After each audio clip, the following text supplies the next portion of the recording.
Hi, Jacob. How are you today? Oh no, I'm good. How you doing?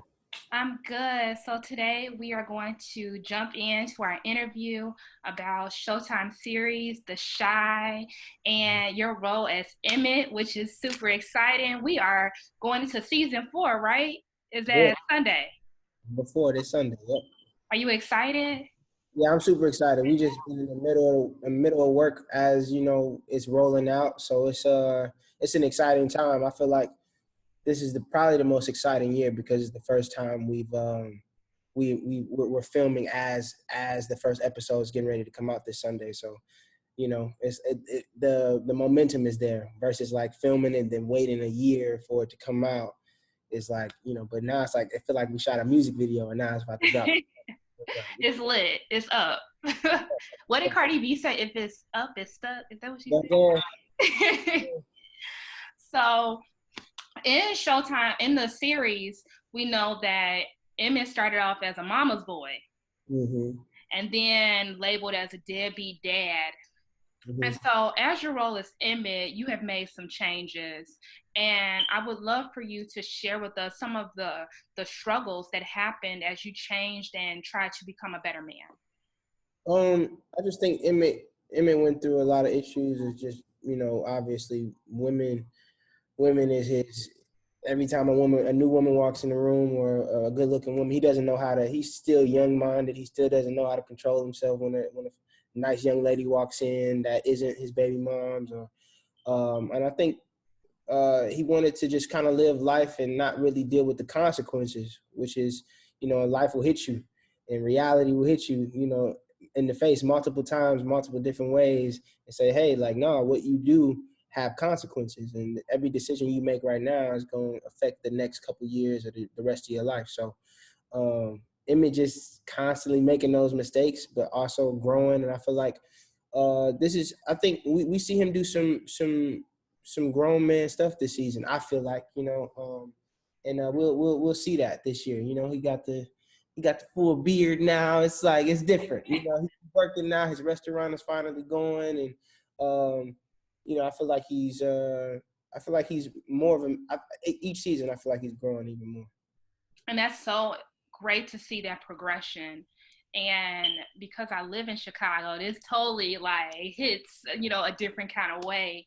Yeah. And I would like to ask, what would you say if you have the opportunity to speak to a group of men, young men in particular in Chicago that are, either allowing the streets to raise them or by force the streets are raising them? You know what? I think I would say, first, I would try to say that I feel like when you have no guidance, it's not your fault that your father or your mother wasn't in your life or things aren't the way they were supposed to be before you got here. But it's for sure your responsibility to change that outcome on how your kids are going to be affected by your decisions. It's a lot of things we just can't control. A lot of environments we were put in, and these are the cards we were dealt with. And so I have a lot of respect for people who come from the bottom and then make something out of it. We have so many examples of our favorite boxers, our favorite rappers, our favorite writers, our favorite actors, whoever it is that you look up to came from those same situations and same opportunities as you. But it was just the mindset was just different, and all I could say is focus on more so changing your mindset and what you want out of life. And I think that our words and our minds have so much more power than we think, and what you say and what you surround yourself around is important, whether we think it is or not. I think it's truly, and it's cliche to say it, but I think it's truly believing in that, hey, I know where I want to go. God gave me a vision and I'm going to make it happen, and it's not going to be easy. And that's so important to know that you have to want better. You Mhm. want better for yourself. You see probably the way you've grown up or something you didn't like along the way and say, what, I'm going to change this. And that's a part of, that mindset that you were talking about. Do better and be better for yourself and for your future. Yep. And that's key. That Yeah, is key. And that's it. so in season 4, we will also see some encounters with the police that, that lead to police brutality. And so when reflecting on the climate of our society today, how close to home does this hit, especially as you're an African American male? Yeah, unfortunately, every time, I feel like, I almost feel like as an actor, every film I'm doing lately has to involve some sort of police conflict, and it's not something new. This has been going on in our experience for years, hundreds of years. So, um, with our show just being The Shy and it reflecting real life, uh, you know, reality and just with things that are going on, it's just only right that we touch on it. I think last season we didn't have any cops in the season last season. I don't even know if people have paid attention to that, but like we had no cops. There was no scenes with cops whatsoever in season 3, but there was some incidents obviously that happened, in in the world, in our country, uh, over the past year that we was like, okay, we have to sort of take some of those stories and take those inspirations and put them in The Shot this season.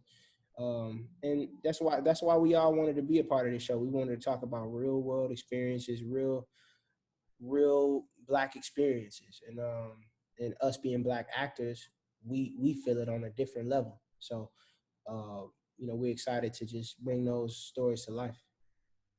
That's really cool. That's cool. And so it's important. Let me ask you this. So is it true that Emmett has 3 babies with 3 different baby mamas? Uh huh.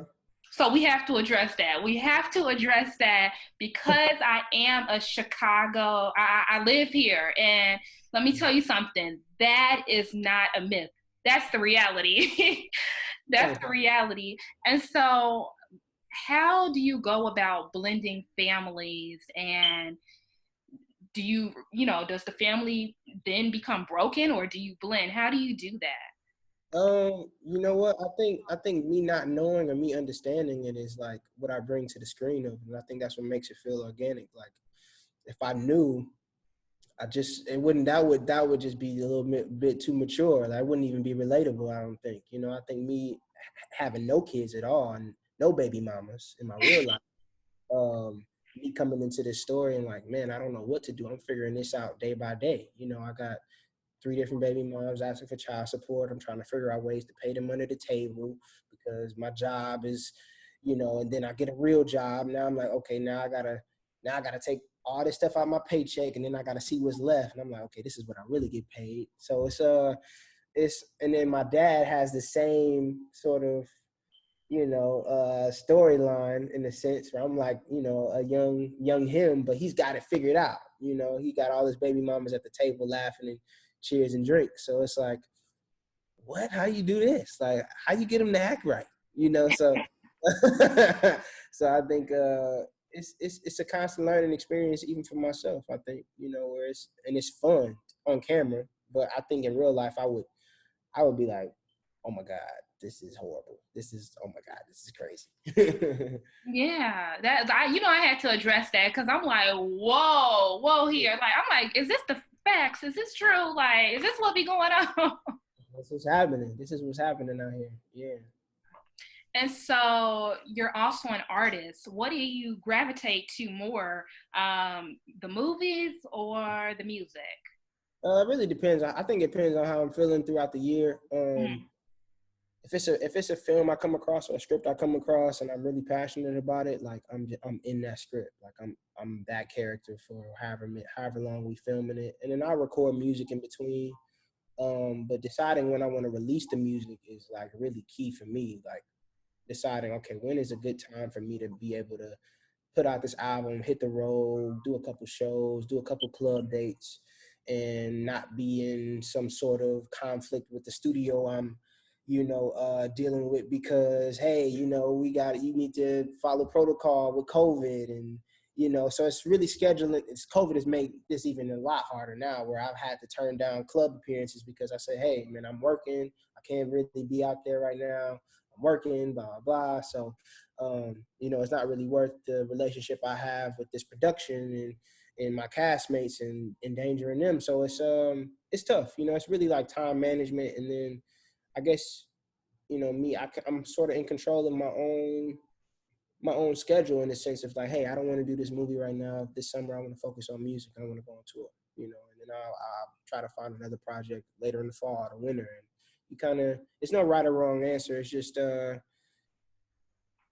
kind of, I kind of go by every other month, to be honest. So it's just Yeah. like, yeah, You have to feel like you feel it for yourself. It seems like what you kind of want to get into, and so that's important.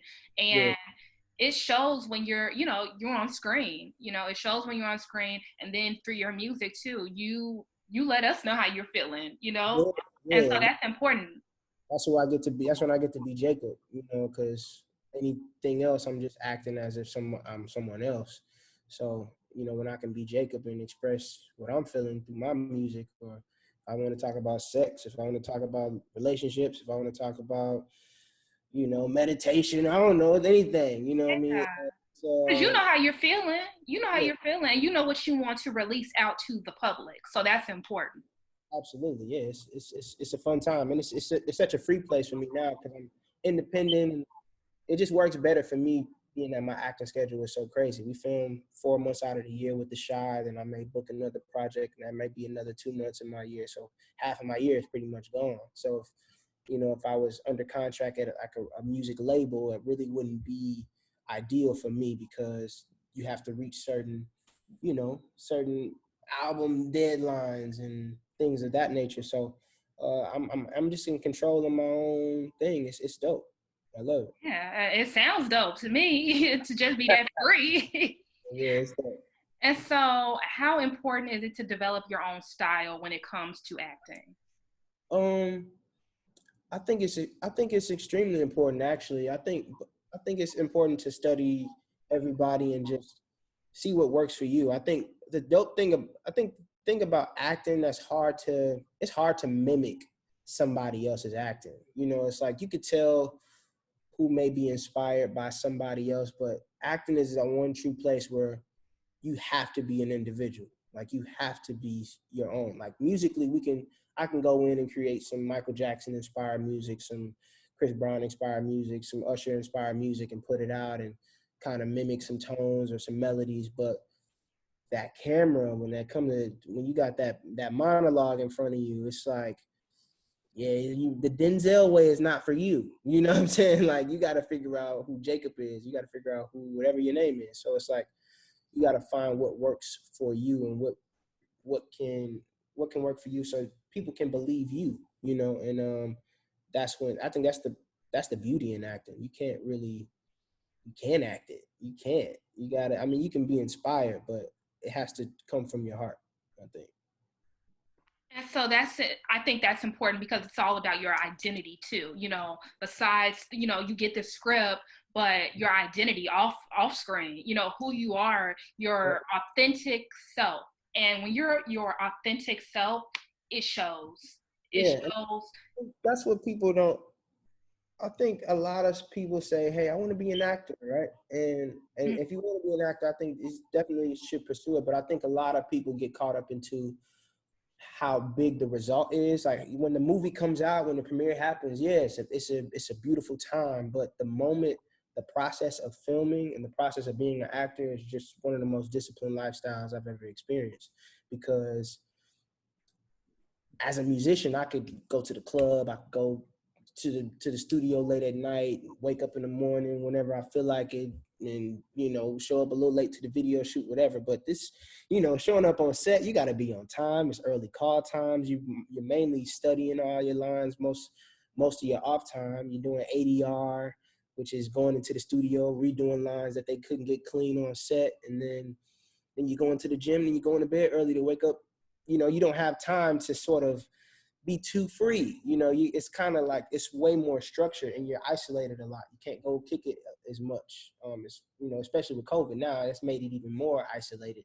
So it's a real disciplined lifestyle. I think I heard Michael, like when Michael B. Jordan said he was doing Creed and he had to get really in shape for that movie. It's like, he's like, I'm in the gym, I go to bed, and I go to work. Like it's not that exciting. Like, I yeah. mean, exciting because we love it, but it's not when people really get into it. They're like, oh man, like can't wait to the premiere to go to the after party, have a good time, and celebrate. But it takes months to get there because you're filming for however long, and then that project don't come out, then you're on to the next project. So you're constantly in isolation. And so it's important, like, I want people to know, like, during this time with you that you have to put in the time and the effort and the work. Like, Yeah, you might even have to have some sleepless nights, and you may even wake up thinking about these lines. Like, yeah, and that's what I want people to know during this time, that it's not going to be an overnight process. yeah, and that's It's and that's not. And that's it. and I think that sometimes people think like, yeah, I want to be an actor. Yeah, I want to be an actress. And, I like you say, I can't wait. I can't wait till the lights, the camera, I get on the red carpet, all this, great stuff happens and I put on the outfit. But Right. there's some personal time you got to do. There's Yeah. some, it may get lonely sometimes. What? And that's yes, it's exactly what happens. And then you wonder why a lot of different actors they may you see where they may be dealing with depression or dealing with drugs, and they really need therapy because they are dealing with a lot.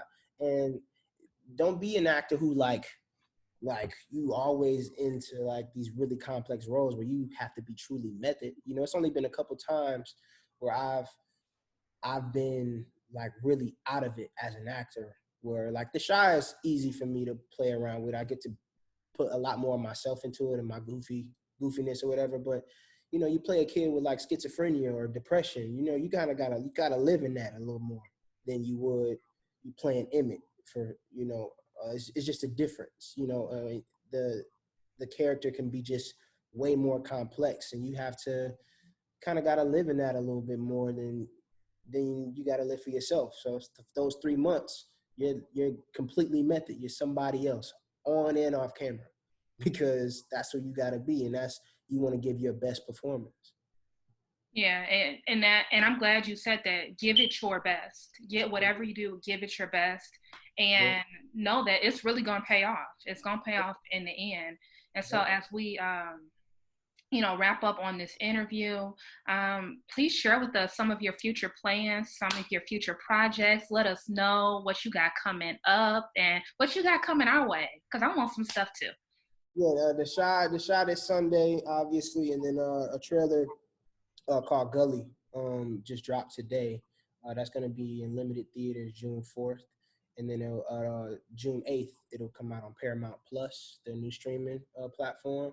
It was a film I thought honestly was never gonna come out. Probably my darkest role like ever, and I'm excited for people to see me in this character because I feel like sometimes people can kind of get used to seeing you as cute and charming and blah blah blah, whatever it is, and then it's like I feel like it comes in a time in every artist's career where they make that turn, that switch, where say no, I'm a different animal as well, So that's gonna be a really cool project June 4th, and then um, I'm I'm I'm deciding which single I want to drop right now. I got a few records recorded right now, and then just kind of getting deciding which route I want to take with the music right now. So I got music already recorded. Now I'm just figuring out how I want to roll it out. Oh, so you got a game plan you trying to cook up for us. And then, Oh, I feel that. I feel that. So we got to be on the lookout. So drop the social media so we know like where to follow you. And yeah, is the music gonna be on Apple? What? yeah, we everywhere. Apple, Spotify. Everywhere. I make sure my distribution is distributed everywhere you are. So wherever you at, that's where it's gonna be. And your social media so people can follow you. Yeah, at Jacob Latimore, Instagram, at Jacob Latimore, Facebook, Twitter, everything. Everything. So everyone heard it for themselves. We are. TikTok too. Hey, Oh, hey, okay, okay. And you got a dance move for us. Okay. hey. You got a couple like little notes you can say for us or something? No, no. I had to All figure out what note I wanted to hit. right. Thank you so much. I enjoyed this interview. I Appreciate wish you the best of luck. The it. best of luck, much success to you. And I can't wait to see you on Sunday. Man, it's gonna be crazy. It's gonna be lit. I can't wait. We're gonna be live on IGs and Twitter. Tweeting live with the fans. It's gonna be dope. I can't wait. All right, cool, cool. We're gonna be on the lookout for you. Let's show. Let's get it. All right. Thank you so much. Thank you.